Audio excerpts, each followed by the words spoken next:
নবীদের মধ্যে সবচাইতে জবরদস্ত পয়গম্বর ছিলেন মুসা আলাইহিস সালাম। বড় মেজাজওয়ালা নবী, রেগে যেতেন খুব বেশি। থাপ্পড় মেরে একবার ফেরাউনের বাবুর্চিকে মেরে ফেলেছিলেন। অনেক শক্তি আল্লাহ তাআলা তাকে গায়ে দিয়েছিল। তিনি একবার আল্লাহকে আবদার করে বসলেন, রব্বি আরিনি আনজুর ইলাইক। আল্লাহ, আপনি বলেছেন আপনারা দেখা যায় না, কিন্তু আমি দেখতে চাই। আমি কি করতে চাই? জোরে বলেন। আল্লাহ বললেন, লান তারানি, never you can see me, never you can see me. তুমি আমাকে দেখতে পাবে না, কারণ আমাকে দেখা যায় না। সাইয়েদনা মুসা বললেন, আমি দেখতে চাই। আল্লাহ বললেন, দেখা যায় না। মুসা বলে, দেখতে চাই। আল্লাহ বললেন, দেখা যায় না। মুসা আলাইহিস সালাম বললেন, কথা বলেন না কেন? আল্লাহ বললেন, মুসা বললেন, আল্লাহ বললেন।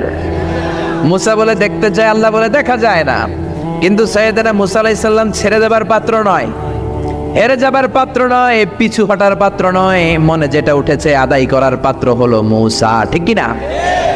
উনি বললেন, রব্বি আরিনি আনজুর ইলাইক। আল্লাহ, আপনি আমারে দেখা দেন, আমি দেখতে চাই। আল্লাহ বললেন, লান তারানি, never you can see me. ওরে মুসা, এই বায়না ধরো না, আমারে তো দেখা যায় না।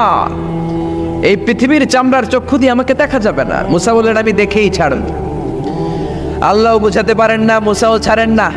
অবশেষে নবীর আবদার রব্বুল আলামিন শুনতে রাজি হলেন। আল্লাহ বললেন, মুসা, আগামীকাল অমুক সময়ে গোসল করে ওযু করে তুর পাহাড়ে চলে আসবা। তুমি যখন দেখতেই চাও, আগামীকাল তুর পাহাড়ে চলে এসো। সাইয়েদনা মুসা আলাইহিস সালাম তুর পাহাড়ে চলে এসেছেন, কারণ ওনার ফিলিংস আমাদের ফিলিংস একরকম নয়। আমরা কি আল্লাহর কথা শুনি? জোরে বলেন। কিন্তু ওয়া কাল্লামাল্লাহু মুসা তাকলিমা, উনি আল্লাহর কথা শুনতেন। তো ওনার চিন্তা হচ্ছে, যার কথাটা এত সুন্দর, না জানে উনি দেখতে কত। সুবহানাল্লাহ বলবেন না? আল্লাহ বললেন, মুসা, আগামীকাল আসো, তুর পাহাড়ে আসো। সাইয়েদনা মুসা আলাইহিস সালাম তুর পাহাড়ের উপর চলে গেলেন। আল্লাহ বললেন, মুসা, এটা যেন তেন কোনো খেলা না। আবার তোমারে জিজ্ঞেস করতে চাই, আসলেই তুমি দেখতে চাও কিনা? মুসা আলাইহিস সালামের এক কথা এক দাবি, দেখতে চাই। এক কথা এক দাবি, সেটা কি? আমি দেখতে চাই খোদা, আমি দেখতে চাই আপনাকে। আল্লাহ বললেন, মুসা, এটা সাধারণ খেলা নয়, এটা বিপিএল এর খেলা নয়, এটা আইসিসি নয়, এটা ফিফার খেলা নয়, এটা মুসার সাথে বিশ্ব গভর্নমেন্টের খেলা, ঠিক কিনা? এটা সাধারণ খেলা না, it's a very dangerous game. তুমি যদি স্টার্ট করো, you have to go until the last moment. শেষ পর্যন্ত তোমাকে যেতে হবে, ঠিক কিনা? মুসা আলাইহিস সালাম এক পায়ে খাড়া। সাইয়েদনা মুসা বললেন, আমি রাজি। আল্লাহ বললেন, ওকে, তাহলে খেলা শুরু করে দিলাম। ও মুসা, তুমি দাঁড়িয়ে থাকো, খেলা এখন শুরু হয়ে যাবে। রব্বুল আলামিন মুসা আলাইহিস সালামের চারিদিকে অন্ধকার করে দিলেন। কি করে দিলেন? চারিদিকে 4 ফারসাক এলাকা, 1 ফারসাকে 12 মাইল, 4 ফারসাকে অনেক লম্বা একটা জায়গা, 3 × 36 কিলোমিটার জায়গা আল্লাহ অন্ধকার করে দিলেন। ঘুটঘুটে অন্ধকার, এত অন্ধকার সাইয়েদনা মুসা আলাইহিস সালাম নিজের হাতটাও নিজে দেখে না। এবার মনের মধ্যে একটু ভয় চলে আসছে, কোনো আওয়াজ নাই, অন্ধকার। এবার মনের মধ্যে ভয় এসেছে, কিন্তু আল্লাহকে দেখতে চায়। ওই নেশায় এখন অন্তরের মধ্যে কিছু সাহস আছে না নাই? সাহস নিয়ে দাঁড়িয়ে আছেন। এবার আল্লাহ চারিদিকে আলোকিত করে দিলেন। এবার বললেন, মুসা, আরো কিছু কাজ আছে। তোমার চারদিকে 4 ফারসাক এরিয়ার মধ্যে কোনো প্রাণী থাকতে পারবে না, কোনো মশা থাকবে না, মাছি থাকবে না, ইঁদুর থাকবে না, ব্যাঙ থাকবে না, পাখি থাকবে না। সবগুলো পশু আর প্রাণীকে বললেন, আল্লাহ বললেন, তোমরা বাইরে চলে যাও, বাউন্ডারির বাইরে চলে যাও। বাংলাদেশের সাথে ইন্ডিয়ার খেলা, আপনারা দর্শক মাঠে ঢুকতে পারবেন? বলেন, ঢুকলে খেলা হবে? খেলাটা হবে। আল্লাহ বললেন, সবাই বাইরে চলে যাও। সব বাইরে চলে গেল। এবার আল্লাহ বললেন, মুসা, তোমার 2 কাঁধের মধ্যে 2 ফেরেশতা আছে না নাই? কিরামান, তাদেরকেও বাইরে পাঠানোর দরকার আছে না নাই? আল্লাহ বললেন, তোমরাও 4 দিক থেকে বাউন্ডারি দেয়া এরিয়ার বাইরে তোমরা চলে যাও। এবার রব্বুল আলামিন বললেন, আল্লাহর স্পেশাল সিকিউরিটি ফোর্স ফেরেশতাকে তোমরা 4 দিকে বাউন্ডারি দাও। স্পেশাল সিকিউরিটি ফোর্স ফেরেশতা কাদের সাথে কাঁধ লাগিয়ে, পায়ের সাথে পা লাগিয়ে 4 দিকে একটা বাউন্ডারি দিলেন। চিল্লায় বলেন, আল্লাহু আকবার। এবার সাইয়েদনা জিব্রাইলকে আল্লাহ বললেন, ও জিব্রাইল, তুমিও ঢোকার চেষ্টা করো না, তুমিও বাইরে চলে যাও। সুবহানাল্লাহ।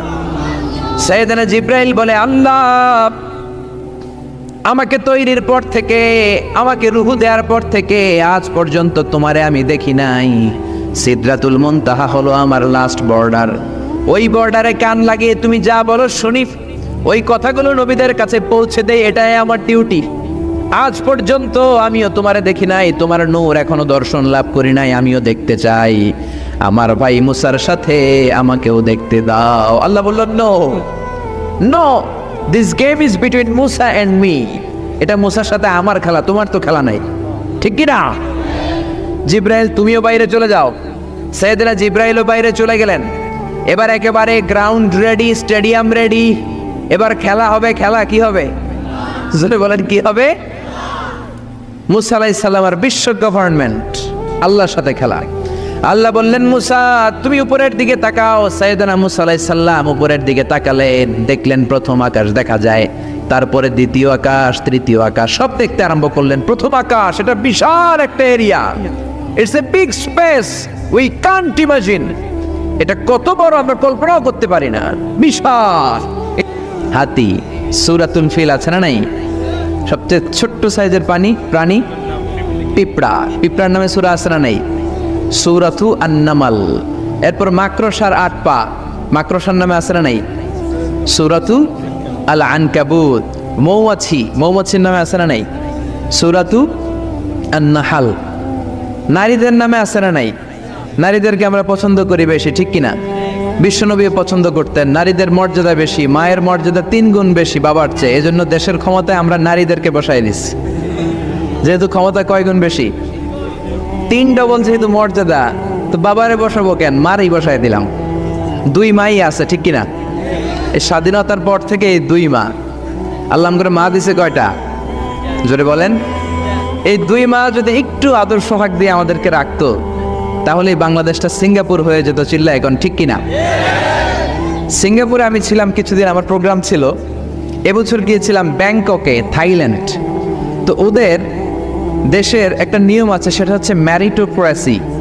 দেশের সব নিয়োগগুলো মেরিটের ভিত্তিতে হবে, যোগ্যতার ভিত্তিতে। চাচা খালুর টেলিফোনে নয়। কিন্তু আমাদের দেশে মামা খালুর ফোনে চাকরি আছে না নাই? সিঙ্গাপুরে নাই। এই সিঙ্গাপুরটা গোটা বিশ্বে পরিচিত ছিল জেলেপাড়া হিসেবে। জেলেপাড়া মাছ ধরতো, কি ধরতো? যেই এলাকাটা মাছ ধরে খেত, এই এলাকাটা এখন গোটা বিশ্বের উন্নত ডেভেলপড কান্ট্রি, দ্য ফার্স্ট ওয়ার্ল্ডের একটা অন্যতম দেশ। চিল্লায় বলেন, ঠিক কিনা? গোটা বিশ্বের মানুষগুলো ট্যুরিজমের জন্য সেখানে যায়। চমৎকার চমৎকার ট্যুরিস্ট অ্যাট্রাকশন তারা সেখানে করে রেখেছে। ওদের ছোট্ট একটা দেশ, একটা শহর নিয়ে একটা দেশ। আমাদের এতগুলো জেলা, 64টা জেলা, ওদের এতগুলো জেলা নাই, একটা মাত্র জেলা। ওই জেলার নামেই শহর, জেলাটার নাম সিঙ্গাপুর। মূলত এটা এসেছে ইন্ডিয়ান শব্দ সিংহপুর থেকে। আগে ওখানে সিংহ থাকতো, সিংহপুর থেকে সিঙ্গাপুর। যেহেতু জায়গা কম, সেহেতু তারা 3টা সিঙ্গাপুর বানিয়েছে, উপরে একটা, মাটির নিচে আরো 2টা। আপনি মাটির নিচে গেলে অবাক হয়ে যাবেন, মাটির নিচে আরো 2 সিঙ্গাপুর। সব ট্রেনগুলো, সব গাড়িগুলো মাটির নিচ দিয়ে চলে, উপরেও কিছু আছে। তো বাংলাদেশে এরকম হতে পারতো যদি আমরা ভালো ভালো নেতা পেতাম। জোরে বলেন, ঠিক কিনা? আমরা স্বাধীনতা পেয়েছি, কিন্তু স্বাধীনতার মজা আমরা পাই নাই। 71-এ আমাদের উপর জুলুম করেছে পাক হানাদার বাহিনী, আর 71-এর পর আমাদের উপর জুলুম করছে আমাদের ভোট দেয়া নেতারাই। চিল্লায় বলেন, ঠিক কিনা? এজন্য নেতা বানানোর সময় বুঝে শুনে বানানোর দরকার আছে না নাই? যারা কোরআন পছন্দ করে, ইসলাম পছন্দ করে, আমরা তাদের সাথে আসি না নাই? আপনি কোরআন নিয়ে যদি রিসার্চ করেন, অবাক হয়ে যাবেন। মানুষের নামে আল্লাহ সূরা দিলেন, প্রাণীর নামে সূরা দিলেন, চাঁদের নামে সূরা দিলেন, সূর্যের নামে সূরা দিলেন। কি অবাক করা কাণ্ড! দেশগুলো হচ্ছে 30 ভাগ আর সাগর হচ্ছে 70 ভাগ। চিল্লায় বলেন আল্লাহু আকবার। তার মানে এই পৃথিবীর তুলনায় কত ছোট্ট একটা জায়গায় এই সূর্যপুরে আমরা বসে আছি। কত নগণ্য আমি, কত ক্ষুদ্র আমি, কত ছোট্ট আমি, ঠিক কিনা? এই পৃথিবীটা হচ্ছে আমাদের সৌরজগতের অনেকগুলো গ্রহের মধ্যে থেকে ছোট্ট সাইজের একটা গ্রহ। এই যে সূর্যের আলো আমরা প্রতিদিন পাই, যেটার আলো প্রায় 8 মিনিট 20 সেকেন্ড ব্যয় করে আমাদের দিকে আসে, সেকেন্ডে 1,86,000 মাইল বেগে। এই সূর্যটা এত বিশাল পৃথিবীর চাইতে 13 লক্ষ গুণ বড়। আরো আসতে বলেন সুবহানাল্লাহ। সূর্যই কি পৃথিবীর সবচাইতে বড় সাইজের তারা? নো, সূর্যের চেয়েও অনেক বড় তারা আছে। ব্যাটেলজিউস নামে একটা তারা আছে, যেই তারাটা, যে সূর্য পৃথিবীর চেয়ে 13 লক্ষ গুণ বড়, ওই ব্যাটেলজিউস তারা সূর্যের চেয়ে 33 কোটি গুণ বড়। তার মানে এই না ব্যাটেল জিউসি পৃথিবীর সবচেয়ে বড় তারা। সূর্যের পরে পৃথিবীর সবচেয়ে কাছের তারার নাম হচ্ছে প্রক্সিমা সেন্টরাই, তারপরে আলফা সেন্টরাই এ, আলফা সেন্টরাই বি, এটা ক্যারিনা, ব্যাটেল জিউস, এরকম করতে করতে এক একটা তারা বিশাল বড়। এই সবগুলো তারা মিলে আমাদের গ্যালাক্সি। আমাদের গ্যালাক্সিতে অনেকগুলো তারা। আমাদের গ্যালাক্সির নাম হচ্ছে মিল্কি ওয়ে। এর মানে এই নয় মহাবিশ্বে মাত্র একটা গ্যালাক্সি। বিজ্ঞানীদের ধারণা প্রথম আকাশের নিচে প্রায় 400 বিলিয়ন গ্যালাক্সি রয়েছে। চিল্লায় পড়েন আল্লাহু আকবার। এরকম হাজারো গ্যালাক্সি নিয়ে আমাদের ইউনিভার্স, এরকম হাজারো ইউনিভার্স গোটা বিশ্বে আছে না নাই? এই সবগুলোকে প্রথম আসমানের নিচে রেখে আসমানটাকে সুশোভিত করেছে কে? সাইয়েদনা মুসা আলাইহিস সালাম প্রথম আসমানের দিকে তাকালেন, ওনার চোখের পাওয়ার বাড়িয়ে দিল কে? উনি এই গ্যালাক্সি দেখতে আরম্ভ করলেন, ব্ল্যাক হোল দেখতে আরম্ভ করলেন, ইউনিভার্সগুলো দেখতে আরম্ভ করলেন, ডিফারেন্ট ল অফ নেচার নিয়ে যত ইউনিভার্স আছে তিনি দেখলেন। তারপরে দ্বিতীয় আকাশ, একটার চাইতে আরেকটা বড়, একটার চেয়ে আরেকটা বড়। আমরা কিন্তু প্রথম আকাশ দেখি না। নাসার বিজ্ঞানীরা আজীবন গবেষণা করেও প্রথম আকাশের নাগালে যেতে পারবে না। তারা যেখানে যায় এটা হচ্ছে প্রথম আকাশের মহাশূন্য। এটা কি?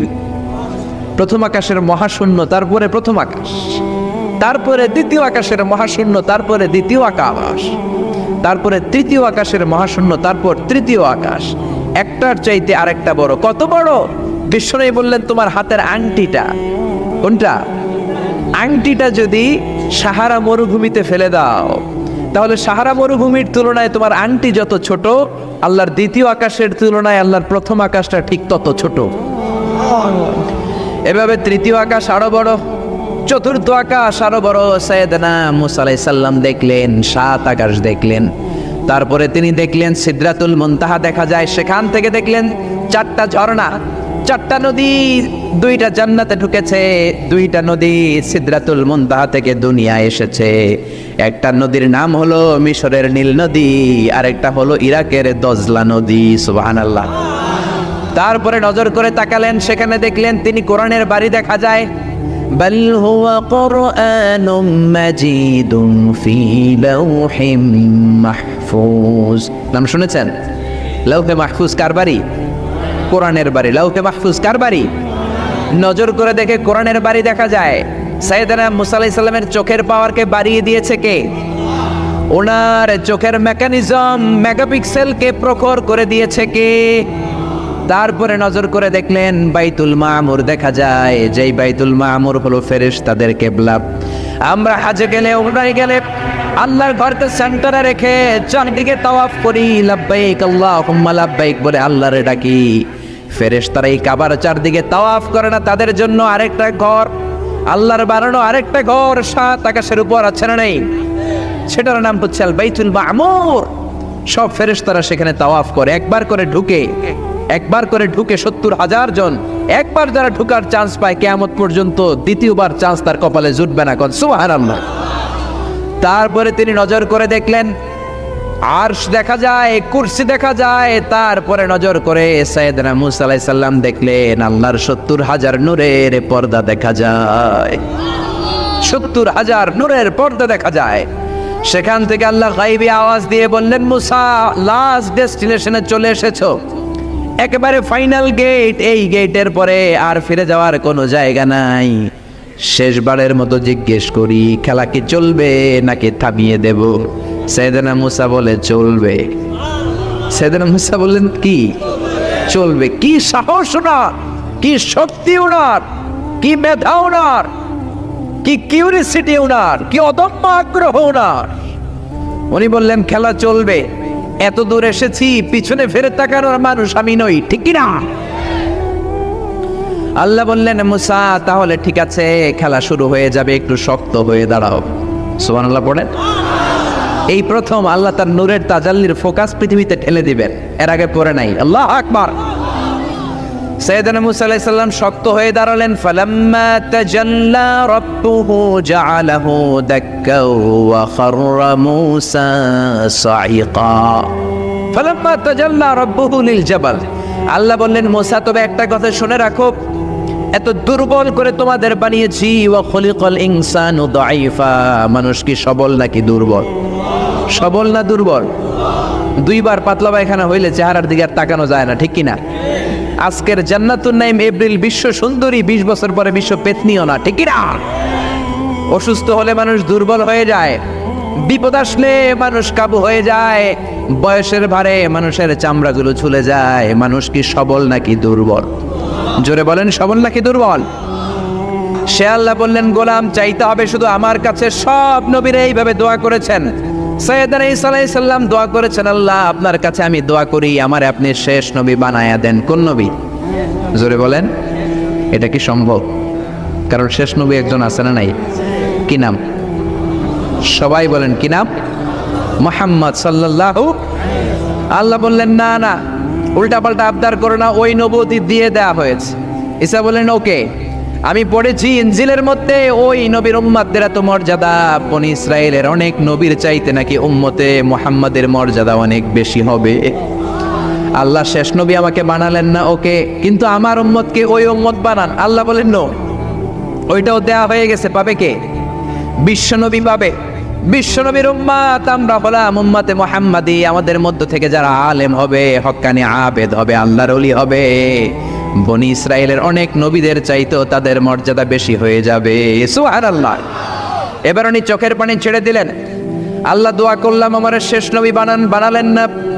দোয়া করলাম আখিরি উম্মত আমারে দেন, আমারে দিলেন না। এবার আমি দোয়া করি, এই দোয়া কিন্তু ফেলতে পারবেন না।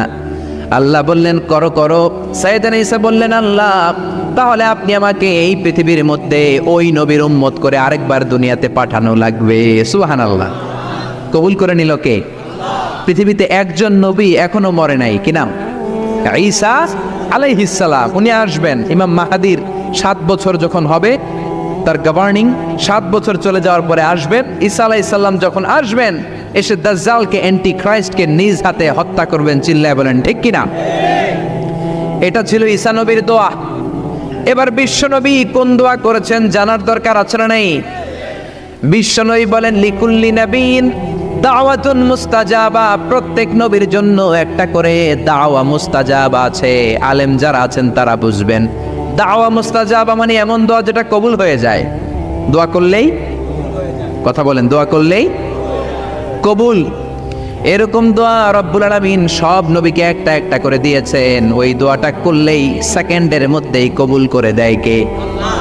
সব নবী ওই দোয়া দুনিয়াতেই করে ফেলেছে। বিশ্বনবী বললেন, লিকুল্লি নাবিয়িন দাওয়া মুস্তাজাবা। সব নবীর জন্য একটা স্পেশাল দোয়া আছে, দাও বিহা, যেই দোয়াটা নবীরা দুনিয়াতেই করে ফেলেছে। ওয়া ইন্নী আখতাবিউ দাওয়াতি শাফাআতান লি উম্মতি ইয়াউমাল কিয়ামাহ। আল্লাহু আকবার। আর আমি আমার দাওয়া মুস্তাজাবা স্পেশাল দোয়াটা এখনো করি নাই। আমার দোয়াটা এখনো আমি জমিয়ে রেখেছি। কিয়ামতের কঠিন ময়দানে আমার উম্মত যখন বিপদে পড়ে যাবে, আমার উম্মতের জান্নাতে যাওয়ার ব্যাপারে ঝামেলা লেগে যাবে, আল্লাহর অনুমতি ক্রমে শাফাত করে করে আমি আমার উম্মতদেরকে জান্নাতে ঢুকিয়ে দেব। তখন আমি ওই দোয়াটা করব। বিশ্বনবী সেজদায় পড়ে থাকবেন কিয়ামতের ময়দানে। সব নবীরাও বলবে, ইয়া নাফসি ইয়া নাফসি। কেউ যখন আল্লাহর কাছে যেতে পারবে না, সবাই মিলে বিশ্বনবীর কাছে যাওয়ার পরে বিশ্বনবী তখনও মাথা তুলবেন না। বিশ্বনবী কপাল ঠুকে কেঁদে কেঁদে বলবেন, রব্বি হাবলি উম্মতি। ও আল্লাহ, আমার উম্মতকে আপনি মাফ করে দেন। সুবহানাল্লাহ। আল্লাহ বলবেন, নবী ইরফা রাসাক, মাথা উঠান। সাল তুতা, আজকে যা চাইবেন তাই দিব। ইশফা তুশাফা, যারাই শাফাত করবেন আমার অনুমতি ক্রমে কবুল করে নিব। সুবহানাল্লাহ। বিশ্বনবী চাইলে ওই দোয়াটা দুনিয়াতেই করতে পারতেন অন্য নবীদের মতো, ঠিক কিনা? অন্য নবীরা যেমনি নিজেদের প্রয়োজনে ওই দোয়াটা দুনিয়াতেই করেছে, আমার নবীকে ওই রকম করেছে নাকি? তার মানে আমার নবীর আমাদের জন্য মায়া বেশি না কম? আমার জন্য রেখে দিয়েছেন ওই দোয়াটা, আপনার জন্য রেখে দিয়েছেন দোয়াটা, আমাদের জন্য দোয়াটা রেখে দিয়েছেন। আমরা যখন কিয়ামতের ময়দানে বিপদে পড়ে যাব, বিশ্বনবী দোয়া করে করে আমাদেরকে জান্নাতে ঢুকিয়ে দিবেন, ঠিক কিনা? বিশ্বনবী দুনিয়াতে কম আঘাত সহ্য করেন নাই। যেই লোকটার বাইরের চামড়া থেকে রগ দেখা যেত, রগের ভেতর দিয়ে যে রক্তগুলো দৌড়াদৌড়ি করে সেটাও দেখা যেত। সুবহানাল্লাহ। পৃথিবী এত সুন্দর মানুষ দেখে নাই। ওই লোকটাকে পাথর মেরে মেরে তায়েফের ময়দানে রক্তাক্ত করা হয়েছে 3 বার। আমি দেখে এসেছি এবার জায়গাটা। একবার আহত হলেন, আবার পড়লেন, আবার পাহাড়ের কাছে গেলেন, আবার মারা হলো, আবার পাহাড়ের ওই পাশে গেলেন, আবার মারা হলো। 3 বার পাথর মারা হলো। বিশ্বনবী নিজের কোনো প্রয়োজনে, নিজের স্বার্থের জন্য যান নাই, তায়েফবাসীদের জান্নাত নিশ্চিত করার জন্য, তাদের ভালোর জন্য, তাদেরকে দাওয়াত দেওয়ার জন্য গিয়েছেন। তারপরও মাইর আসারা নাই, তখনও বিশ্বনবী দোয়া করেন নাই। ওই দিন যদি দোয়া করতেন, আল্লাহ তায়েফবাসীদেরকে আপনি শেষ করে দেন, সেকেন্ডের মধ্যে পুরো তায়েফকে পাউডার করে দিতে পারতো কে? উহুদের ময়দানে তীর এসে বিশ্বনবীর দাঁতের মধ্যে বিঁধে গেল, ঝরঝর করে রক্ত ঝরলো। ওই কঠিন দিনেও বিশ্বনবী ওই দোয়াটা করেন নাই, ঠিক কিনা? বদরের ময়দানে 313 জন সাহাবী নিয়ে বিশ্বনবী চোখের পানি ছাড়ছেন। আবু বকর বলেন, ইয়া রাসূলুল্লাহ, ইয়া হাবিবাল্লাহ, মাথা উঠান, আপনি এমন ভাবে দোয়া করেছেন, আমার মন সায় দেয়, আমার মন বলে আজকের দোয়া আল্লাহ ফেরাবে না, ওঠেন। বিশ্বনবী চাইলে ওই জন্য বলতে পারতেন, কুরাইশদেরকে আল্লাহ আপনি নাস্তানাবুদ করেন, করে দিত কে? প্রচন্ড ক্ষুধার সময় বিশ্বনবী যখন মক্কায় কেঁদে কেঁদে হয়রান, তখন ওই দোয়াটা করেন নাই, ঠিক কিনা? 3 বছর আত্মীয় স্বজন সহ শিয়াবে আবু তালেবে জেল খেটেছেন। কয় বছর? জোরে বলেন। প্রথম বছর খেয়েছে ছাগলের গোশত, সবাই ছাগল পালতো, নিজেদের ছাগলের গোশতগুলো খেয়েছে। দ্বিতীয় বছর কোনো ছাগল নেই, ছিল ছাগলের রোদ্রে শুকানো চামড়াগুলো পানিতে ভিজিয়ে ভিজিয়ে চামড়া খেয়েছে। তৃতীয় বছর ছাগলের চামড়াও নাই, কি নাই? তৃতীয় বছর ছাগলের চামড়াও নেই, ছিল গাছের বাকল, গাছের পাতা। শিয়াবে আবি তালেবে বিশ্বনবী গাছের পাতা খেয়ে, গাছের চামড়া খেয়ে জীবন ধারণ করেছেন। বিশ্বনবীর এলাকার লোকগুলো, মুমিনগুলো কেঁদে কেঁদে হয়রান। তখনও যদি বিশ্বনবী দোয়া করতেন, কবুল করত কে? মদিনায় দুর্ভিক্ষ, কোনো খাবার নাই, বিশ্বনবীর পেটে কোনো খাবার নাই, কোনো দানা পানা পড়ে নাই। বিশ্বনবীর কলিজার টুকরা নাতি হাসান আর হোসাইনের পেটেও কোনো খাবার নাই। বিশ্বনবীর কলিজার টুকরা ফাতেমার পেটে কোনো খাবার নাই। চাইলে বিশ্বনবী তখন দোয়াটা করতে পারতেন না? বিশ্বনবী মসজিদে নববীতে জোহরের নামাজ পড়ে হাসান হুসাইনকে দেখতে গেলেন, যে দেখে ফাতেমা রান্না করে। আসলে কি রান্না করে? চুলার মধ্যে পাতিল দিয়ে পানি গরম করে আর হাসান হুসাইনকে বুঝ দেয়, ঠিক কিনা? বিশ্বনবীর পায়ের আওয়াজ শুনে ঘুমন্ত হাসান আর হুসাইন জেগে গেল। দৌড়ে এসে নানাজিকে ঝাপটে ধরে ডেকে বলে, নানাজি, গতকাল কেন দেখতে আসলেন না? আজকে দুপুর হয়ে গেল, বিকেল হয়ে যাচ্ছে, এখন বুঝি আপনি দেখতে আসার সময় হলো? বিশ্বনবী বললেন, হাসান হুসাইন, এই তো এইমাত্র জোহরের নামাজ পড়ে আসলাম, তোমাদের খোঁজ খবর নিতে এসেছি। হাসান আর হুসাইন বলল, কি খোঁজ খবর নিবেন? খোঁজ খবর নেওয়ার আগে একটা বিচার করে দেন। বিচার? আপনি তো আহকামুল হাকিমিন, সব চাইতে বড় বিচারকের সব চাইতে বড় নবী, ইনসাফওয়ালা নবী। আপনার কাছে বিচার দিয়ে কেউ কোনোদিন বিচারে ঠকে নাই, ঠিক কিনা? আপনি একটা বিচার করেন। বিশ্বনবী বললেন, কিসের বিচার? হাসান বলে, নানাজি, আপনার মেয়ের নামের বিচার, ফাতেমার নামের বিচার। বিশ্বনবী বললেন, ও হাসান, আমার মেয়ে ফাতেমার আবার কি বিচার? কি অপরাধ আমার ফাতেমার? হাসান হুসাইন চোখের পানি ছেড়ে দিয়ে ডেকে বলে, নানাজি, আপনার মেয়ে আমাদেরকে খাবার দেয় না কেন?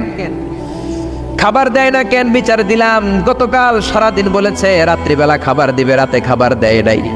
আমাদেরকে বলেছে তোমরা ঘুমিয়ে যাও, আমি রান্না করি, সকালে দিব। ঘুমিয়ে গেলাম, সকালবেলায় খাবার চাইলাম, আপনার মেয়ে ফাতেমা তখন আমাদেরকে খাবার দেয় না। দাদা, আমরা ছোট্ট 2টা মানুষ ক্ষুধার জ্বালায় বেহুশ হয়ে যাই, আর সহ্য করতে পারি না, আপনার মেয়ে খাবার দেয় না। দুপুর হয়ে গেল, 2 জনে কান্নাকাটি করে, আপনার মেয়ে এখন পর্যন্ত আমাদেরকে খাবার দেয় নাই। আমরা 2 জন তো আর সহ্য করতে পারি না, কেন আপনার মেয়ে আমাদের সাথে এমন করে? আপনার কাছে বিচার দিলাম, আপনি বিচার করেন। বিশ্বনবী আর কি বিচার করবেন? ধা ধা করে বিশ্বনবী চোখের পানিগুলো ছাড়েন। হুসাইনকে জড়িয়ে ধরলেন, হাসান রে জড়িয়ে ধরলেন, ডেকে বললেন, হাসান রে, কাছে আয়। বিশ্বনবী শাম দেশের জুব্বা পরতেন, শাম দেশের জুব্বাটা উপরের দিকে উঠালেন, হাসান রে দেখালেন, এই তো দেখ, তোর নানার পেটের মধ্যে 3টা পাথর বাঁধা। একদিন না খেয়ে থাকার কারণে তোদের পেটে এত জ্বালা, এত কষ্ট। আমি বিশ্বনবীর পেটে গত 3 দিন যাবত কোনো দানা পানি পড়ে নাই। আমি বিশ্বনবী তো না খেয়ে আছি রে হাসান, আমি তো 3 দিন না খেয়ে আছি, আমার পেটেও তো কিছু নাই। নানাও কাঁদলেন, নাতিও কাঁদলেন, পুরো পৃথিবীও কাঁদলো, ঠিক কিনা? ওই কঠিন ক্ষুধার দিন, ওই কঠিন দুর্ভিক্ষের দিন বিশ্ব নবী যদি তার স্পেশাল দোয়াটা করতেন, জান্নাত থেকে জিব্রাইলকে দিয়ে খাবারের বস্তা পাঠিয়ে দিত কে? ওই দিনও বিশ্ব নবী দোয়াটা করে নাই। আমার জন্য, আপনার জন্য, আমাদের জন্য দোয়াটা এখনো আছড়াই। হাজার ব্যথা বেদনার পরে ফিরে আসনি তুমি আপন ঘরে, দিনের আলো তুমি ছড়িয়ে দিতে চলে গেলে মদিনায় মক্কা ছেড়ে। হে রাসূল তোমাকে ভুলি আমি কেমন করে, হে রাসূল তোমাকে ভুলি আমি কেমন করে। খেয়ে না খেয়ে দিন প্রচারের কাজে নিজেকে দিয়েছ বিলিয়ে, তাই ফের কাফিরেরা চিনল না সে আলো।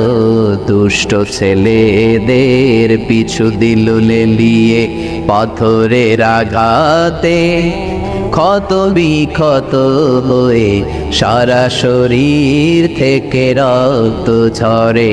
হে রাসূল তোমাকে ভুলি আমি কেমন করে, হে রাসূল তোমাকে ভুলি আমি কেমন করে। পড়েন আল্লাহু আকবার। কি দিল দরিয়া নবী ছিল, নিজের বিপদের কথা ভুলে গিয়ে, নাতির বিপদের কথা ভুলে গিয়ে, ফ্যামিলির কথা ভুলে গিয়ে উম্মতের জন্য কেঁদেছে, ঠিক কিনা? গোটা বিশ্বের জন্য শিক্ষা এনেছে, সভ্যতা এনেছে, আমাদেরকে ভদ্রতা শিখিয়েছে। আর ওই নবীরে গালি দেয় এরকম কিছু ব্লগার বাংলার জমিনে আছে না নাই? তারা মানুষ নাকি শয়তান? এগুলো পিতৃ পরিচয়হীন জারদ সন্তান, জোরে বলেন ঠিক কিনা? দুই জায়গায় কেউ যদি আমাদেরকে ইনসাল্ট করে আমরা সহ্য করতে পারি না। এক হচ্ছে কোরআন, কোরআনকে নিয়ে গালি দিলে আমাদের কলিজায় আগুন আসে না নাই? বিশ্বনবীরে গালি দিলে কলিজায় আগুন ধরে যায়, যদি না ধরে যায় তুমি মুমিন নও, তুমি মুনাফিক। চিল্লা এখন ঠিক কিনা? বিশ্বনবীরে গালি দিলে কলিজায় আগুন লাগে, কলিজায় আগুন লাগে মুসলমান। কার কার লাগে তো হাত উঁচু করে আল্লাহর দেখা। লিল্লাহে তাকবীর, লিল্লাহে তাকবীর, লিল্লাহে তাকবীর। আল্লাহ আমাদের হাতগুলোকে কবুল করে নেক, আমরা পড়ি আমিন। আর জোরে পড়েন আমিন। এজন্য বিশ্বনবীর সুন্নাহ আমাদের আসল সম্বল। বিশ্বনবী যে শিক্ষা আমাদের কাছে রেখে গিয়েছেন সেটাই সম্বল, ঠিক কিনা? বিশ্বনবীর আগের গুনাহ মাফ, পরের গুনাহ মাফ, তারপরেও তিনি আল্লাহর কাছে যখন দোয়া করতেন ছোট্ট বাচ্চার মতো হাউ মাউ করে কেঁদে দোয়া করতেন। আমরা করি? আমাদের কান্না আসেই না। এত পাষাণ আমাদের হৃদয়, এত আধুনিকতার মধ্য দিয়ে আমরা সময় কাটাচ্ছি। সোশ্যাল মিডিয়ার ভেতরে আমাদের এত সময় দেয়া হয়। এই সোশ্যাল মিডিয়া আমাদেরকে ঘুমাতে দেয় না, আমাদেরকে স্বাভাবিকভাবে চলতে দেয় না, আমাদের অন্তরটাকে নরম হতে দেয় না, ঠিক কি না? আমাদের কান্না আসে না, আমাদের হৃদয় পাষাণ হয়ে গেছে, আমাদের হৃদয় নরম হয় না। অন্যের দুঃখে আমরা দুঃখ পাই না, অন্যের দুঃখে যারা দুঃখ পায় না তারা মানুষ হতে পারে না, ঠিক কি না? ছাগলের পেট থেকে বেরোলে ওইটারে আমরা বলি ছাগল, গরুর পেট থেকে বেরোলে আমরা ডাকি গরু, মুরগির পেট থেকে বেরোলেই সেটা মুরগি হয়ে যায়। কিন্তু মানুষের পেট থেকে বেরোলে সেটা মানুষ হয় না, ওইটারে মানুষ বানাতে হয়, ঠিক কি না? এই দুনিয়া এখন তো আর সেই দুনিয়া নাই, মানুষ নামের মানুষ আছে দুনিয়া বোঝাই। সেই মানুষের ভিড়ে আমার আসল মানুষ নাই, ঠিক কিনা? আসল মানুষের বড় অভাব। অন্যের দুঃখে কাঁদবে, অন্যের জ্বালা নিজের অন্তরেও জ্বালার সৃষ্টি করবে, সেই মানুষ আর নাই, ঠিক কিনা? বিশ্বনবীর আগের গুনাহ নাই, পরের গুনাহ নাই, তারপরেও মুনাজাতে হাউমাউ করে কাঁদতেন। তিনি দোয়ায় বলতেন, আল্লাহ ইন্নী আব্দু কবনু আব্দি কবনু আমাতিক নাসিয়াতি বিয়াদিক। ও আল্লাহ, আমি আপনার গোলাম, গোলামের ঘরের গোলাম, বান্দির ঘরের গোলাম। আল্লাহ আমি আপনার গোলাম, গোলামের ঘরের গোলাম, মানে আমার বাপ আব্দুল্লাহ আপনার গোলাম, আমরা গোলাম বংশের। সুবহানাল্লাহ। গোটা বিশ্বের শ্রেষ্ঠ মানুষটা নিজের গোলাম বলতে দ্বিধাবোধ করতো না, বলতো আমি আপনার গোলাম, গোলামের ঘরের গোলাম, বান্দির ঘরের গোলাম, নাসিয়াতি বিয়াদিক। আমার মাথার চুলের ঝুঁটি আপনার হাতের মুঠোয়, আমার চুলের ঝুঁটি আপনার হাতের মুঠোয়, গোলামের মতো যেখানেই টানবেন আমি ওখানেই যাব। আল্লাহু আকবার। এই ছিল বিশ্বনবীর বিনয়। নিজেকে গোলাম বলতে স্বাচ্ছন্দ্য বোধ করতেন, কোনোদিন জীবনে অহংকার করেন নাই। কোনোদিন বিশ্বনবী কারো সাথে মুসাফা করতে যে নিজে আগে হাত টানেন নাই, যতক্ষণ না ওই লোকটা তার হাত টেনে নিয়েছে। সুবহানাহু। আর বিশ্বনবীর হাত ছিল আলিয়ানু মিনাদ দিবাজ। বিশ্বনবীর হাত ছিল রেশমের কাপড়ের চেয়েও নরম। সিল্ক চিনেন? সিল্কের কাপড়ের চেয়ে বিশ্বনবীর হাত ছিল নরম। এই নরম হাত মুসাফার মধ্যে যে একবার পাইতো কেউ ছাড়তে চাইতো না, ধরেই রাখতে। আর বিশ্বনবী নরম হৃদয়ের নবী, কেউ যদি না ছাড়ে বিশ্বনবীও ছাড়তেন না। সুবহানাল্লাহ। ওই নবী মোনাজাতে কাঁদতেন। এজন্য ভাইরা এই কথা বললেন না আল্লাহ আমার দোয়া শোনে না, আপনি দোয়ার মতো দোয়া করেন নাই, এজন্য শোনে নাই, ঠিক কি না? দোয়া কবুল হওয়ার রহস্য হচ্ছে চোখের পানি। বিশ্বনবী বললেন দুইটা চোখের পানি আল্লাহর কাছে সব চাইতে সেরা।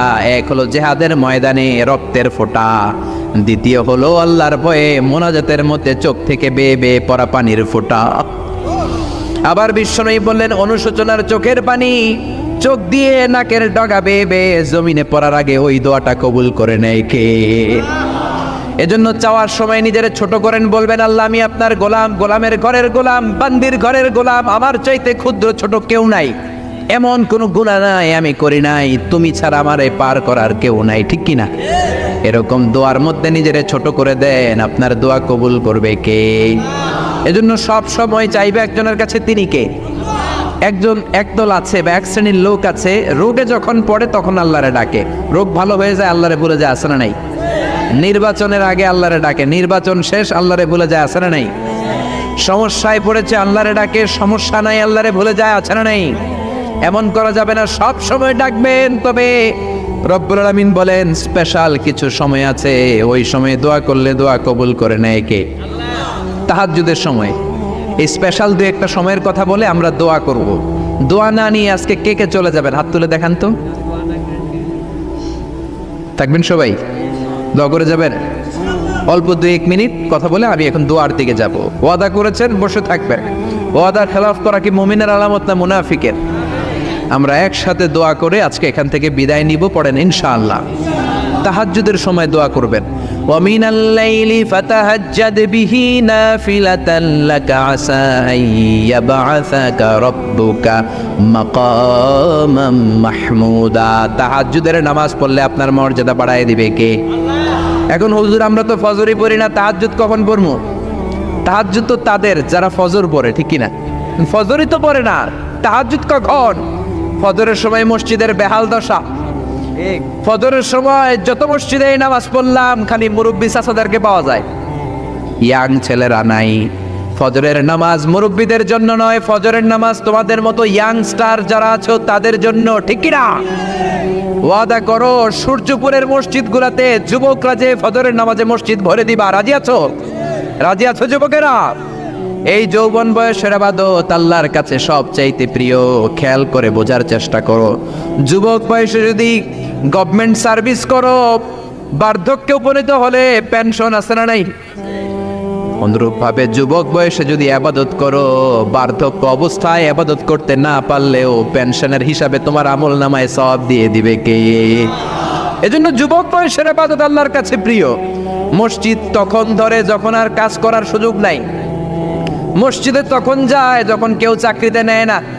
মসজিদে তখন যায় যখন ঘরের কেউ তার সাথে কথা বলতে চায় না, মানে বয়স হয়ে গেছে 70। তখন দাড়ি রাখে যখন শেভ করতে গেলে হয় গাল কাটবে নয় ব্লেড ভাঙবে, ঠিক না?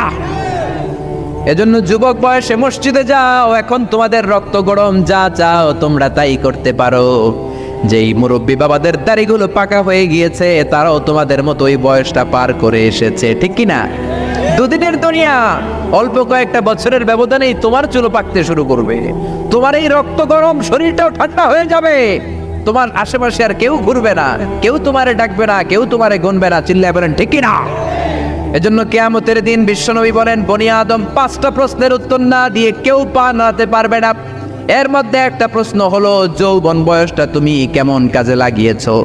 যৌবন বয়সে কি ইসলামের পক্ষে স্লোগান দিয়েছো নাকি রাম আর বামপন্থীদের দলে গিয়েছো? ঠিক কি না? যৌবন বয়সে কি তাফসির মাহফিলে গিয়েছো নাকি মমতাজের গানের কনসার্টে গিয়েছো? যৌবন অবস্থায় তুমি কি কোরআনের অর্থ পড়েছো, ইসলামী সাহিত্য পড়েছো নাকি চটি বই পড়েছো? ঠিক কি না? পাই টু পাই কিয়ামতের দিন জিজ্ঞেস করবে কে? চিল্লায় বলেন কে? এজন্য তাহাজ্জুদের অভ্যাস করেন। যারা তাহাজ্জুদ পড়ে তাদের চেহারায় একটা আলাদা গ্লেস আছে। লোকটা কালো হলেও, যদি কালো রঙের লোক হয়, একটা গ্লেস আছে। আমার অনেক কালো বন্ধু আছে। আমি মিশরে পড়েছি, students of more than 100 nationalities, we use to study, stay and dwell in the same place. 100টারও বেশি দেশের ছাত্র থাকতাম। আমার অনেক আফ্রিকান বন্ধু ছিল, কুচকুচে কালো, তেল তেলে, কিন্তু কালো হলেও চেহারা একটা সৌন্দর্য আছে না নাই? এজন্য কালো মানুষও যদি তাহাজ্জুদ পড়ে চেহারায় নূর বাড়িয়ে দিবে কে? 2 নম্বরে হলো আযান আর ইকামতের মাঝখানে যদি দোয়া করে, ওই দোয়া কবুল করে কে? এটা অনেকে জানে না। আযান দিয়েছে, মসজিদে গিয়েছে, সুন্নত নামাজ পড়ে বসে আছে, কখন ইকামত হবে, আরো 5 মিনিট বাকি, মাথা চুলকায়, আছে না নাই? মোবাইল টেপাটেপি করে, ফেসবুকিং করে, ঘড়ির দিকে তাকায় আছে, ঘড়ির কাঁটাও ঘুরে, ওর মাথাও ঘুরে, আছে না নাই? তো বসে থাকবা কেন তুমি? 5 মিনিট সময় আছে, চাইতে হবে কার কাছে? বাজারে যাওয়ার সময় যেমনি আপনি লিস্ট করে নিয়ে যান, এটা লাগবে ওটা লাগবে, মসজিদে যাওয়ার সময় মোবাইলের টুকি নিয়ে যান, কাগজের টুকি নিয়ে যান। আল্লাহ আমার সুন্দরী বউ লাগবে, বউ দাও, দিবে কে? এই বেটা, দিবে কে? নেককার বিবি লাগবে, দিবে কে? গোল্ডেন এ প্লাস পেতে চাই, দিবে কে? উমরা করতে চাই, পাসপোর্টে ভিসা লাগে না, ভিসা করে দিবে কে? দুরারোগ্য ব্যাধি, অনেক ওষুধ খেলাম, অনেক দেশে গেলাম, কোনো ডাক্তার ভালো করতে পারে না, কিন্তু ডাক্তারেরও বড় ডাক্তার আছে না নাই? কেউ যেটা পারে না, পারে কে? আযান ইকামতের মাঝখানে দোয়া আল্লাহ ফেরায় না। হাদিস এসেছে, দুআউ লা ইরাদ্দু বাইনাল আযানি ওয়াল ইকামা। আযান এবং ইকামতের মাঝখানের সময়টাতে দোয়া করবেন। তারপরে বিশ্বনবী বললেন, দুবুরাস সালাওয়াতিল মাকতুবা, ফরজ নামাজের পরে দোয়া করলে কবুল করে কে? আমাদের দেশে আসসালামু আলাইকুম রাহমাতুল্লাহ, আসসালামু আলাইকুম, আমিন ইয়া আরহামার রাহিমিন, আছে না নাই? এই দোয়া বিশ্বনবী এইভাবে দোয়া করতেন না। বিশ্বনবী সালাম ফেরানোর পরে পড়তেন আল্লাহু আকবার। কি পড়তেন? নামাজ শুরু আল্লাহু আকবার দিয়ে, শেষও আল্লাহু আকবার দিয়ে। তারপরে সাহাবীদের দিকে ফিরে বসতেন। আমাদের দেশে শুধু ফজরের নামাজ আর আসরের নামাজ, এই 2 ওয়াক্তে ইমাম সাহেব ফিরে বসে, ঠিক কিনা? তো সুন্নাহ হচ্ছে 5 ওয়াক্ত নামাজেই ইমাম সাহেব মুসল্লিদের দিকে ফিরে বসবে। এরপরে বিশ্বনবী পড়তেন 3 বার আস্তাগফিরুল্লাহ, আস্তাগফিরুল্লাহ, আস্তাগফিরুল্লাহ। তারপরে বিশ্বনবী পড়তেন আল্লাহুম্মা আনতাস সালাম ওয়া মিনকাস সালাম, এই দোয়াটা। এরপরে পড়তেন রাদিতু বিল্লাহি রাব্বা, এই দোয়া। এরপরে পড়তেন আল্লাহুম্মা লা মানিআ লিমা আ'তাইতা ওয়া লা মু'তিয়া লিমা মানা'তা ওয়া লা ইয়ানফা'ু যাল জাদ্দি মিনকাল জাদ।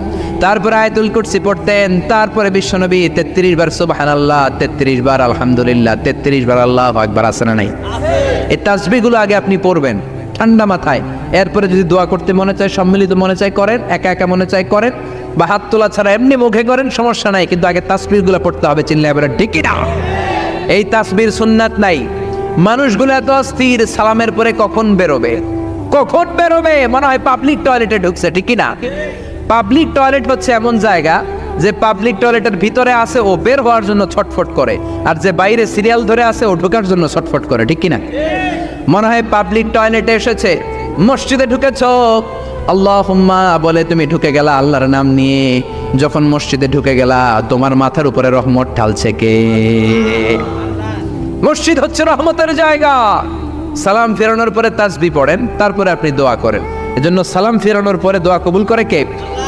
এরপরে বিশ্বনবী বললেন ইনদা নুজুলিল মাতার, আকাশ থেকে যখন বৃষ্টি নামে, ওই বৃষ্টি নামার সময় যদি দোয়া করেন, দোয়া কবুল করে কে? আর দোয়া লা ইরাদ্দু তাহতাল মাতার, তুফান, ওই বৃষ্টি না, ভ্যাপসা একটা গরম, এই গরমটাকে দূরে সরিয়ে দেওয়ার জন্য একটা ঝিরিঝিরি ঝিরিঝিরি বৃষ্টি পড়ে। ওই বৃষ্টির নিচে দাঁড়িয়ে বৃষ্টির পানি নিয়ে দোয়া করলে কবুল করে কে? জানেই না মানুষ, ঠিক কিনা? বরং বৃষ্টি আসলে গান গাওয়া শুরু করে দেয়, এই বৃষ্টি ভেজা রাতে তুমি চলে যেও না, আছে না নাই? তো চলে যাবো না, কি করবো, থেকে যাবো তোমার সাথে? এগুলো করা যাবে না। বৃষ্টি রহমতের বৃষ্টি, তুমি বৃষ্টি হাতে নিয়ে দোয়া করো। সুন্দরী বউ লাগবে, দিতে পারে একজন, তিনি কে? এজন্য চাইতে হবে একজনের কাছে, তিনি কে? কদরের রাতে দোয়া করলে আল্লাহ কবুল করে, খতমে কোরআনের পরে দোয়া করলে আল্লাহ কবুল করে, হজের মানাসিকুল হজের মধ্যে যে দোয়া করলে কবুল করে, মুসাফির দোয়া করলে কবুল করে, রোজাদার ব্যক্তি দোয়া করলে আল্লাহ কবুল করে, মাজলুম ব্যক্তি দোয়া করলে আল্লাহ কবুল করে।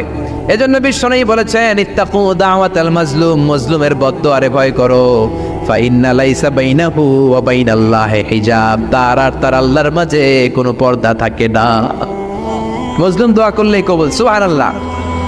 এরপরে স্পেশাল দোয়া হলো মা বাবার দোয়া। এই দোয়া কোনোদিন ফিরে না, সুবহানাল্লাহ পড়েন। রাজি আছেন মা বাবার কাছে দোয়া চাইতে? রাজি আছেন তো? কোন ঘর আছে যে ঝগড়া হয় না? এরকম কোনো ঘর পৃথিবীতে নাই। ঝগড়া হবে, মা বাবার সাথে মিস আন্ডারস্ট্যান্ডিং হবে, হয়ে যেতে পারে দু চার কথা, কিন্তু ক্ষমা চাইতে হবে, ঠিক কিনা? এজন্য আল্লাহর কাছে চাইতে রাজি আছেন তো? সব সময় আমরা একজনের কাছে চাই। আবার এই চাঁদকে বিশ্বনবী দুই ভাগ করেছিলেন, সেটাও কোরআনে আছে না নাই? ইকতারাবাতিস সাআতু ওয়ানশাক্কাল কামার ওয়া ইয়ারাউ আয়াতান ইউরিদু ইয়াকুলু সিহরুম মুস্তামির। বিশ্বনবী আঙ্গুলের ইশারায় চাঁদকে দু ভাগ করেছিলেন।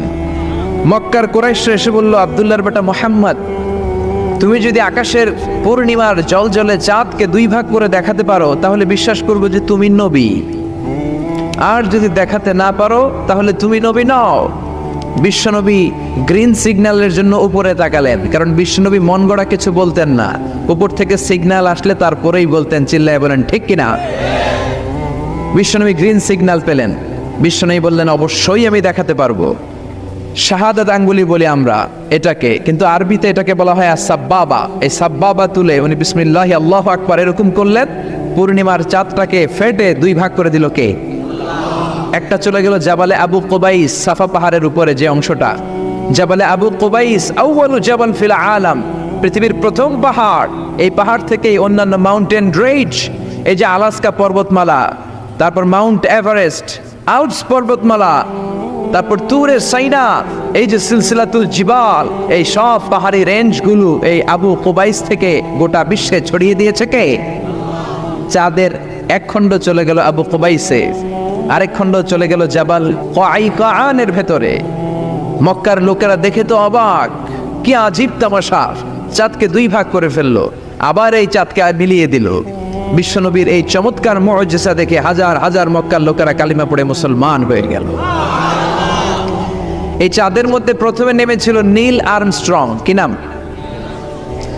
মহাকাশে যাওয়ার আগে তার আগে কুকুর পাঠিয়েছিল একটা, নাম হচ্ছে কি? লাইকা। লাইকা নামে একটা কুকুর পাঠিয়েছে, যে মরলে আগে কুত্তায় মরুক, আমরা বেঁচে থাকি, ঠিক কিনা? নাসার বিজ্ঞানীরা আগে কুকুর পাঠিয়েছে, পাঠানোর পরে দেখেন না সে বেঁচে থাকে না, কারণ আপনি মাধ্যাকর্ষণ শক্তির বাইরে গেলে ওখানে কোনো বাতাস নাই, ওখানে কোনো আওয়াজ নাই, ওখানে কোনো অক্সিজেন নাই, বাঁচার পরিবেশও নাই, চিল্লায় বলেন ঠিক কিনা? তারপর গেল ভ্যালেন্টিনা তেরেস্কোভা, প্রথম নভোচারী।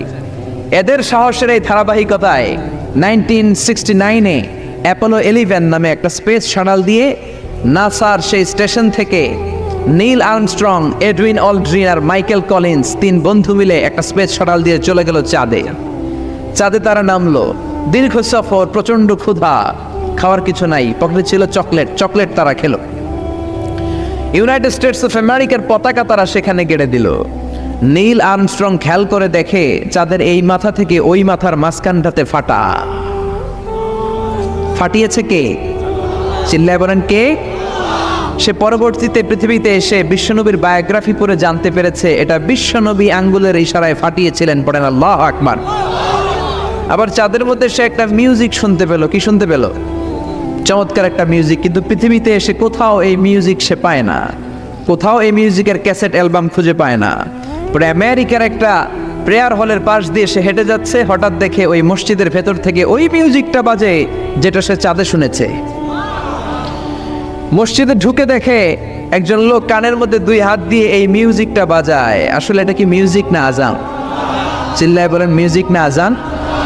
সে ভিতরে ঢুকে মুয়াজ্জিনরে বলে, তুমি এত বড় সিঙ্গার, এত বড় মিউজিশিয়ান, তোমার গান, তোমার মিউজিক চাঁদেও বাজে, কি এটা? সে বলল, এটা গান নয়, এটা মিউজিক নয়, এটা হচ্ছে আজান। চিল্লায় বলেন ঠিক কিনা? সে আজানের ধ্বনি আজও আছে না নাই? কিন্তু এক দলের আজানের ধ্বনি ভালো লাগে না, এরকমও আছে না নাই? কোরআন ভাল লাগে না, আছে না নাই? ইসলাম ভাল লাগে না, আছে না নাই? বিশ্বনবীকে গালি দেয়, এরকম আছে না নাই? বিশ্বনবী গোটা বিশ্বকে শিখিয়েছে সভ্যতা, সংস্কৃতি, সিভিলাইজেশন। এই মহান মানুষটিকে যারা গালি দেয় এরা মানুষ নয়, এরা পশু, এরা পিতৃ পরিচয়হীন জারদ সন্তান। চিল্লায় বলেন ঠিক কিনা? আপনি ব্রিটিশ মিউজিয়ামে যদি ঢুকেন দেখবেন সাদা পাথরের ফলকে লেখা as a father, as a teacher, as a law giver, as a law maker, as a reformer of the society, Muhammad is the superman of the world. চিল্লায় বলেন আল্লাহু আকবার। স্বামী হিসেবে, পিতা হিসেবে, নেতা হিসেবে, সমাজ সংস্কারক হিসেবে মুহাম্মদ হচ্ছে এই পৃথিবীর একজন সুপারম্যান। এজন্য বিশ্বনবীকে যারা গালি দেয় এরা মানুষের কাতারে পড়তে পারে না। চিল্লায় বলেন ঠিক কিনা? আল্লাহ এদেরকে হেদায়েত দান করুক, আমরা পড়ি আমিন। আর জোরে পড়েন আমিন। আমি সূরাতুল বাকারার 186 নম্বর আয়াত তেলাওয়াত করেছি। আল্লাহ সেখানে বলছেন ওয়া ইযা সাআলাকা ইবাদি আন্নী ফাইন্নী করিব। ও নবী, আমার বান্দারা যখন আমার ব্যাপারে জিজ্ঞেস করে যে আমি কোথায়, আপনি বলে দেন ফাইন্নী করিব, নিশ্চয়ই আমি কাছে। আল্লাহ কি কাছে না দূরে? আল্লাহ যদি তৌফিক এনায়েত করেন শেষ পর্যন্ত এই আয়াতের আলোকে আপনাদের সাথে কি করে আল্লাহকে ডাকতে হয়, কেমন করে প্রার্থনা করতে হয়, কেমন করে মুনাজাত করতে হয়, সে বিষয়ে কিছু কথা শেয়ার করব ইনশাআল্লাহ। সবাই পড়েন ইনশাআল্লাহ। ওয়া ইযা সাআলাকা ইবাদি, যখন বান্দারা জিজ্ঞেস করে আপনাকে আমার ব্যাপারে, আন্নি ফাইন্নী করিব, আপনি বলে দেন নিশ্চয়ই আমি কাছে। বোঝা গেল আল্লাহ আমাদের কাছে। চিৎকার করে বলেন আল্লাহ কাছে না দূরে? কাছে না দূরে? ওয়া নাহনু আকরাবু ইলাইহি মিন হাবলিল ওয়ারিদ। আল্লাহ বলছেন হাবলুল ওয়ারিদ, তোমার ঘাড়ের যে রগ আছে এই রগের চেয়েও বেশি কাছে। তুমি তোমার যত কাছে তোমার রব তার চাইতেও তোমার বেশি কাছে। ঠিক কি না? এখন এই যে হুজুর আমার কাছে, হুজুরকে দেখা যায় কি যায় না? উনি আমার কাছে, দেখা যায় কি যায় না? আল্লাহ বললেন আমি তোমাদের কাছে, কিন্তু আল্লাহকে কি দেখা যায়? জোরে বলেন। এখন কাছে হলে তো দেখা যাওয়া উচিত ছিল, ঠিক কি না? কিন্তু আল্লাহকে দেখা যায় না। দেখা যায়? কেউ দেখেছেন? পিছনের কেউ দেখেছেন? কেউ আমরা দেখি নাই। লা তুদরিকুল আবসার ওয়া হুয়া ইউদরিকুল আবসার ওয়া হুয়াল লাতীফুল খাবীর। তাকে দেখা যায় না, তাকে ধরা যায় না, তাকে ছোঁয়া যায় না, তাকে না দেখে বিশ্বাস করে নিতে হয়। চিল্লায় বলেন ঠিক কি না? কেমন করে আপনি তাকে দেখবেন? আপনি তো নিজেকেই দেখেন নাই। আপনি কি আপনার নিজেকে দেখেছেন? আচ্ছা বলেন তো, আপনি কি আপনার চোখ দেখেন আয়নার সাহায্য ছাড়া? এই যে আমি এখন বসে আছি, আমি কি আমার চোখ দেখতে পাই আয়না ছাড়া? আপনারা আমার চোখ দেখতে পান, আমি আপনার চোখ দেখতে পাই, কিন্তু আমরা কি আমাদের চোখ দেখতে পাই? আমরা কি আমাদের পিঠ দেখতে পাই? আয়নার সাহায্য ছাড়া কি পিঠ দেখেছেন? আয়নার সাহায্য নিয়েও তো পিঠ দেখা অনেক কঠিন, ঠিক কিনা? তো আপনি নিজেকেই দেখেন নাই ঠিক মতো, আর নিজের স্রষ্টাকে দুনিয়াতে বসেই দেখতে চান, এটা অসম্ভব। পৃথিবীতে বসে আল্লাহকে দেখা যায় না। আল্লাহকে দেখতে হলে জান্নাতে যাওয়ার দরকার আছে না নাই? এজন্য রব্বুল আলামিন বলেন গোলাম আমারে দেখা যায় না, আমারে না দেখে বিশ্বাস করতে হয়, কিন্তু দেখা না গেলেও আমি কাছে না দূরে। কাছে না দূরে?